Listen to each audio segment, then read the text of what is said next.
তো সামনের মেয়েটাও ভিডিও নেবে, তো আমাকে রিকোয়েস্ট করলো একটু সরে যাওয়ার জন্য। তো আমি এখন আবার পিছনে ব্যাক করছি। ওকে, ওই যে শর্ট নিচ্ছে।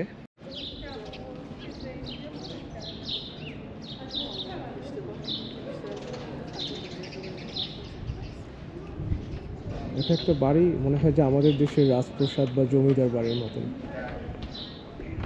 এখানে যারা বনেদি ফ্যামিলি জমিদার ছিল এখানেই হয়তো বসবাস করতো, বাট নর্মাল যারা একদম মানে খুব নর্মাল তাদের বাড়িঘরও এরকমটাই ডিজাইন, বাট হচ্ছে হয়তো এত বড় না বা এতটা গর্জিয়াস না, কিন্তু ডিজাইনটা হচ্ছে মানে একই সেম।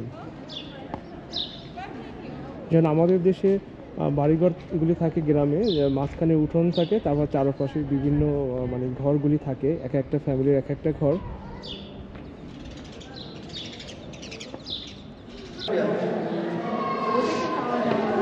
সেটা হচ্ছে আর একটা রুম, অবস্থা দেখেন।